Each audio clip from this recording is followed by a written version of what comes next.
नमस्कार सर। नमस्कार जी। सर क्या नाम है आपका? सत्यपाल सिंह। सर कहाँ के रहने वाले हैं आप? गांव बादझोड़ी, जिला हरिद्वार, उत्तराखंड से। संत रामपाल जी महाराज से नाम दीक्षा आपने कब ली? ये संत रामपाल जी महाराज से हमने 12 जुलाई 2013 को। संत रामपाल जी महाराज से नाम दीक्षा लेने से पहले क्या आप कोई भक्ति साधना भी करते थे? ये मैं नगली वालों से जुड़ा हुआ था जी। स्वरूपानंद जी महाराज जो नामदान था वहाँ पे नगली में, तो आश्रम में जब मैं शुरू में गया तो उन्होंने मुझे कहा वो तुम्हें दिखा कर लाते हैं, वहाँ एक गुरु आया है। तो फिर मैं चला गया जी उनके पास। उन्होंने मुझे नामदान दिया और उन्होंने ये कहा कि मेरे पास बैठ जाओ। उन्होंने मेरे कान में फूंक मार के अरे बस ये कह दिया जाओ हमने तुम्हें नाम दे दिया। मैंने पूछा जी आपने क्या कहा? कहने लगा वो तो मैंने आपके अंदर फीड कर दिया। मैंने कहा जी मुझे तो आवाज़ ही नहीं आई। कहने लगे नहीं मैंने वो नाम शब्द दे दिया आपको। फिर उसके बाद वो कहने लगे दोबारा जब मैं गया, मैंने कहा गुरु जी हम आए हैं वहाँ से। तो फिर वो ऐसी अवस्था में पड़े थे कि वो बोल सके ना हमें कह सके। तो तीसरी बार हम गए, तीसरी बार उनका शरीर पूरा हो गया। ऐसा करके तो मैं नामदान लिया था जी वहाँ से। उसके बाद मैं 20-22 साल भक्ति करता रहा जी। भक्ति करते करते ही मेरा वो क्या नाम, मैं एक बड़े लड़के की शादी करी थी जी। उससे 10 दिन बाद ही मेरा छोटा लड़का और एक भतीजा मेरे दोनों ख़त्म हो गए जी, एक्सीडेंट में मारे गए। फिर कहने लगे जी चलो बड़ा चला गया, फिर अगले साल तुम्हें भगवान दूसरा देगा, छोटा आ जाएगा जी। फिर पोता होया जी मेरे। फिर उसके बाद वो पोता भी ख़त्म हो गया 3 दिन के बाद। फिर मैं 4 महीने मुझे होश नहीं आई, मैं ऐसे पड़ा रहा चेत अवस्था में। जो भी आता था कहता था सतपाल ऐसे तो तू मर जाओगा।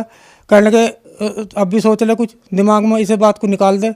मैंने कहा जी मुझे नहीं पता कुछ क्या हुआ क्या नहीं। फिर कुछ दिनों बाद ही मेरा छोटा भाई था जी, 4 लड़के और एक लड़के, उन्हें छोड़कर वो भी ख़त्म हो गया जी। अब मैं अकेला रह गया, मुझे ये नहीं पता रहा कि तुझ तेरा शरीर है भी नहीं है। मैं काफ़ी दिनों भटकता रहा, मेरे पर ऐसे ऐसे कर्म करवाए जो मैं नहीं कर सकता। आज मैं उन कर्मों को सुन कर रोता हूँ और मेरे याद आ जाता है। कहीं कहीं ले जाकर मुझे कहने लगे वो बकरा मांग रही है, वो मुर्गा मांग रही है। मैंने कहा मैं तो हाथ भी लगाता, जब मैंने अंडे तक भी नहीं हाथ लगा, मैंने बीड़ी तक नहीं पी। और मैं इन चीज़ों को कैसे कर सकता हूँ? मैं दूसरे आदमी को पैसे दे दे कर उन्हें वहाँ पर भेजा और मेरी वो भी स्वीकार नहीं हुई। मुझे कह दिया, कहने लगे ये नहीं अभी नहीं मान रही, इसके बाद तो तुम्हें और कुछ करना पड़ेगा, नहीं तो अब तुम्हारा नंबर है 4। तो इन्होंने चले गए, फिर इसके बाद तुम भी जाओगे। मैंने कहा भाई चलो। अब इसी तरह एक वो मैं थोड़ा सा मुझे कुछ आराम सा हुआ। आराम होने के बाद कहने लगे भाई जब तेरी सारी समस्या इतनी है चलो तुम्हें अगले दरबार में ले चलते हैं, वहाँ गुरुजी से बात करेंगे। अब वे मुझे लेकर चले गए वहाँ। कहने लगे जिनकी समस्या इस तरह है आप देखो जी। उन्होंने मुझे बताया, कहने लगे जी आप माता का पाठ करवा लो। मैंने कहा जी माता का पाठ कैसे करवा लूँ मैं, पिताजी कहाँ जाएंगे जब हमने इतने दिनों तक पिताजी को मान रहे, भक्ति करते आ रहे।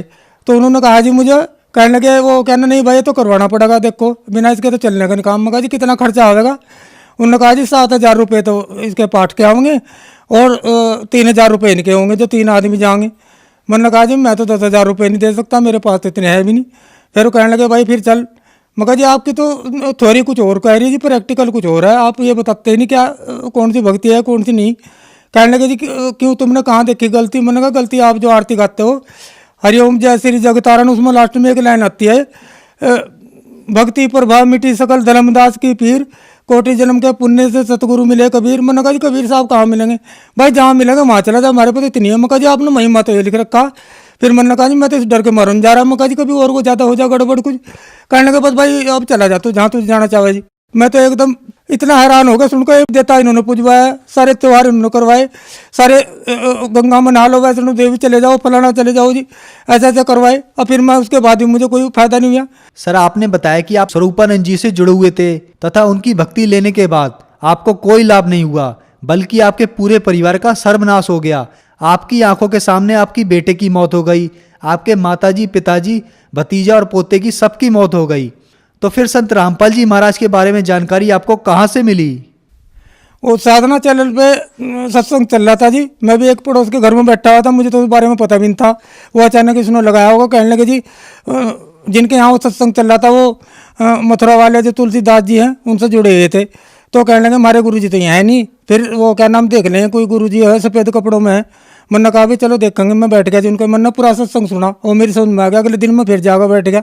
फिर मुझे पता चला जी उसको कहने लगे जी ये ज्ञान सबसे बढ़िया बता रहे हैं जी, इन शास्त्रों को वेद को खोल के सब गीता पुराण सबको का वो बताते हैं, इसका जो ज्ञान है वो शास्त्रों के अनुसार है, इससे ही मुझे कुछ मिल सकता है, नहीं तो वैसे जो मैं नकली से जुड़ा हुआ था वहाँ मुझे कुछ नहीं मिला। उसके बाद तो फिर मैं कहने लगा जी, मैं एक बार नकली में जाकर उनसे ये पूछूँगा जी, मगर जी आपने जो प्रश्न लिख रखे इसका उत्तर क्या है? 8 पतन 9 बेड़िया एक को बीच मल्ला जो दो भेदी इस घर का, तो इसका अर्थ लगा।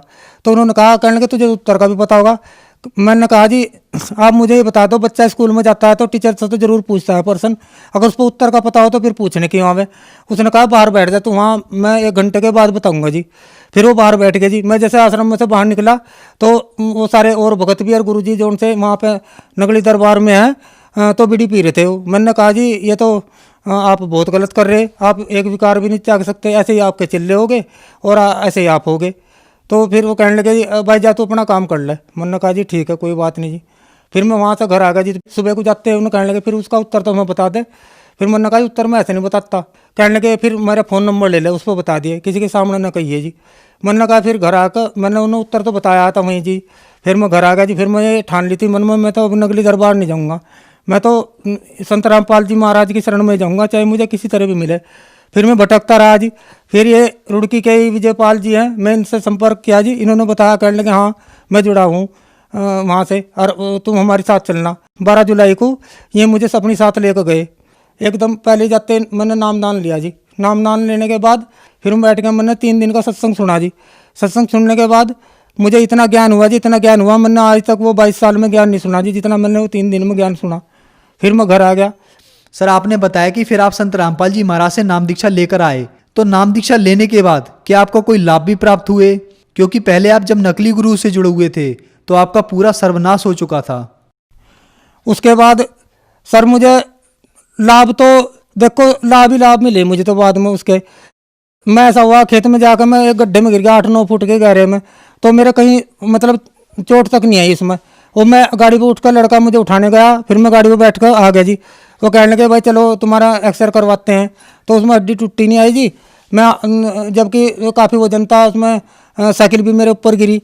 तो फिर वो मैं डॉक्टर के पास उसमें एक्सरा करवा कर उसने कहा कोई बात नहीं है इसमें भाई, लग तो रहा मुझे बाल सा। फिर उसने बहका कर लड़के को और अपना मेरा वो कर दिया, प्लास्टर चढ़ा दिया। मैं घर बैठा रहा। मैंने कहा जी कुछ भी नहीं होने का अब तो मेरे को। मैं घर बैठा रहा तो मैं लड़के को कहा एक को, कहने लगे जी वो अब क्या कर सको तुम। मैंने कहा भाई कुछ तो भी घर बैठे हुआ कुछ ना कुछ तो हुआ। उसने एक छोटी सी दुकान में सामान ला कर रख दिया जी। मैंने वो सामान रखा जी, मैं वहाँ बैठा बैठा रहा जी। आज वो दुकान छोटी सी दुकान है जी, मुझे इतना फल दे रही है, इतने फल दे रही है, मेरे सब काम सिद्ध हो जाते हैं। और जब मेरा ये सब परिवार नष्ट हो गया था जी, मैं रोते रोते खेतों में भी घर में भी रोता रहता था जी। तो ये लोग कहते थे अब क्या करोगे तुम, मेरी आंखें भी खराब होने लगी जी। फिर मैंने कहा भाई मैं तो आंखें टेस्ट करवाऊंगा। उन्होंने क्या कहने लगे मुझे नकली वाले, कहने लगे अब तो तू संत रामपाल महाराज की शरण में चले गया, अब क्या जरूरत है तुझे दवाई की।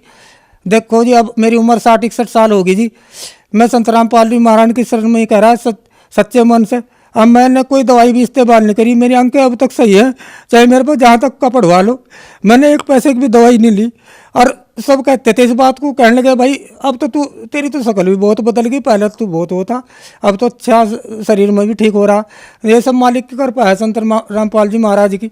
और इसके सिवा मैं ज़्यादा न कहते हुए बस इतना ही कहना चाहूँ जी, देखो आप छोड़ इसे सब कुछ धंधे को छोड़कर एक की शरण में चले जाओ, एक से आपको सब कुछ मिलेगा। नहीं तो आप दर दर ऐसे भटकोगे जैसे मैं भटका।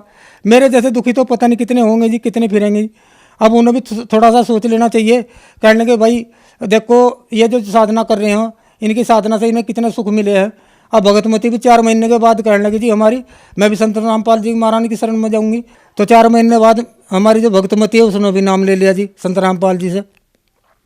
अब आज वो भी अपनी ठीक भक्ति कर रही है जी, और वो भी सुखी है और हम भी सुखी हैं। हमें तो पूरे परिवार में मन चैन है जी, किसी चीज़ की चिंता नहीं है। मालिक ने ऐसी अपनी शरण में ले जा करके सब कुछ सुख दे दिए हैं जी। संत रामपाल जी महाराज से नाम दीक्षा लेने के बाद आपको सुख मिला, आपकी पत्नी ने भी नाम दीक्षा ली और उन्हें भी आज सुख मिला। तो जो समाज आज आपको देख रहा है, आप उन्हें क्या संदेश देना चाहोगे? समाज को तो मैं हाथ जोड़कर प्रार्थना करता हूँ जो ये कहते हैं कि आप एक गुरु को छोड़कर दूसरा गुरु बना लिया।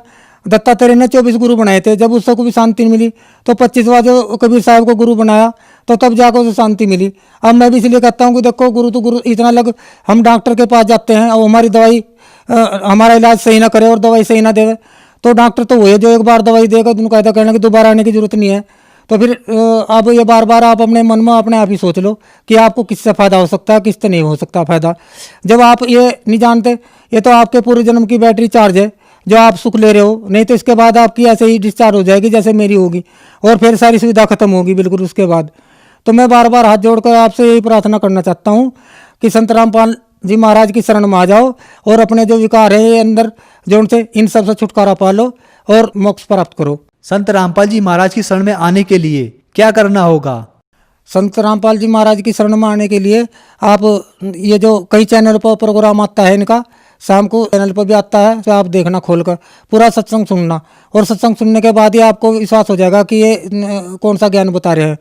और ज्ञान सुनने के बाद आपको नीचे अगर उनसे जुड़ना हो तो नीचे पट्टी आती है जो उस पर नंबर आते हैं, आप उन पर SMS करके पुस्तक भी निःशुल्क मंगा सकते हो, जीने की राह और ज्ञान गंगा भी। पता न चले तो किसी गांव में ही जो संत रामपाल जी से जुड़े हैं उनसे संपर्क करके, और जहाँ पर सेंटर है वहाँ से आप नामदान ले सकते हैं।